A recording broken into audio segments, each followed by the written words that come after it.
Look at how to identify the test script flows. Okay, why we called specially the flows as the business critical flows. Okay, so for the performance testing, normally we do not test for each and every application functionality for performance testing, because based on the load of the particular functionality, we go and do the performance testing for them only. Otherwise, if we do it for each and every functionality, it does not add any value to the performance testing. Let's say there is a X feature which is to be used most of the users in the production. So in that case, testing that particular feature will be helping us to determine any performance bottleneck. Otherwise, let's take another application. So in every application there may be something called application map, or there is a functionality which is not used by the users. So in that case, if there would be no load, or the load will be very less on that particular feature. So testing that particular feature for higher number of users will not add any value, because that particular feature will not be used by the users as much we expected.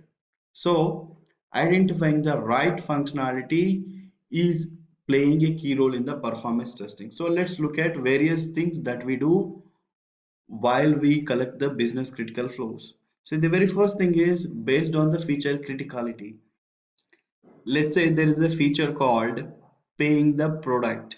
So whenever we select any product and adding it to the cart, and once we pay the item, so you see, if you get any errors, so whenever you're paying for that particular item, the amount will be deducted. And if the user sees, okay, there is a payment error on his page, so will be in trouble now. Let's say he may be assuming that he lost his money, but the product was not confirmed. So in that case, if it happen again and again for the different set of users, so there will be a lot of calls to the customer care. So that would be, that would be creating lot of impact on the business. So obviously it will result into business loss. And next thing is based on the feature usage in the production. Let's say there is a next feature. Let's take an example for Amazon.com. So there, the most frequently used feature in Amazon.com, searching for a product. So everyone will come with their own search key and they will search on the Amazon.com for their product. So this search feature is used by the many people worldwide. So testing that kind of the feature will be giving a good result. And if the user is not able to get the results quickly, then that would be result into again, okay, user maybe think, okay, this particular application is very slow, I don't want to buy anything on this site.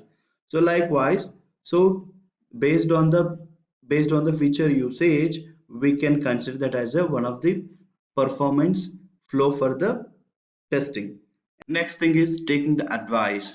So sometimes taking the advice from the product owner or from the business will help us to gather the right business requirements, because business knows what happens and which particular feature will be used by the majority of the users, and what are the features that are upcoming. They will be understand Business will be understanding quite easily, so they can help us to derive the right business critical flows for the performance testing.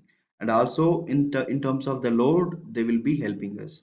So and next thing, once you gather all the business critical flows, or nothing but the application functionalities which are need to be covered for the performance testing, so you need to be documented in various documents. Some people document them in test approach.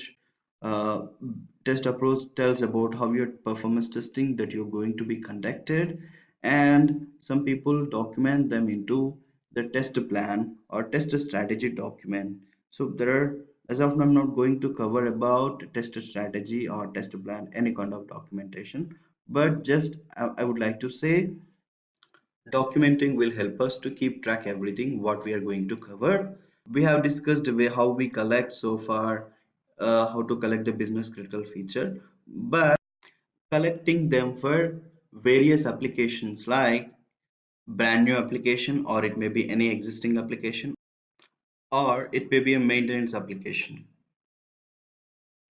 For a brand new application, you need to go and the scratch together to derive the business requirements or business flows. So for the brand new application, the time that we take to understand the application and the time that we take for identifying the business critical flows and the load, everything will be heavy.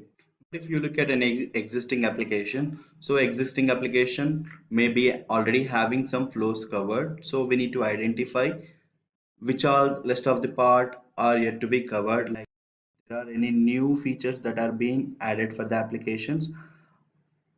Are these new features definitely needed for the performance testing or not, so that we can cross check with the business and we can add them for the performance testing and maintenance applications. So these maintenance applications may not be having a drastic changes, or they may not be having a lot of changes that are to be needed for in scripts, and so that we need to identify which particular feature has got request changes, so we can cross check that from the functional testers or from the developers. So that particular part just we can replace in our test script and we can carry out the testing task. For a brand new application, so if we speak in terms of load, so we don't know how many users will be used by these application in the production. So there will be a better approach that normally we follow as a standard approach, like the step approach. It means we will be starting with a less number of load and we will start doubling the load. Let's say we started for the business critical flows with 100 users, and we simply multiply and see if the application is deviating in terms of SLA or in terms of server resources. So based on that, we increase the load into double and we'll see whether the application is stable or not. And for the existing application, so we will be getting most of the thing from the product owner or the business, so we don't need to worry about it. If we are not getting from the business, so we can do a benchmarking for them for the existing and maintenance application. And also sometimes apart from this, sometimes we can also depend on the application logs if the application is already in the production. So we can dive through those logs and we can get the which particular feature will be you which particular features are already being used in the production. So based on that, we can derive a right business critical flows and the respective load model. So in that case, most of the time, database administrator and application logs will be helpful. So these are the things that we have discussed to gather business requirement analysis and approach. Thank you.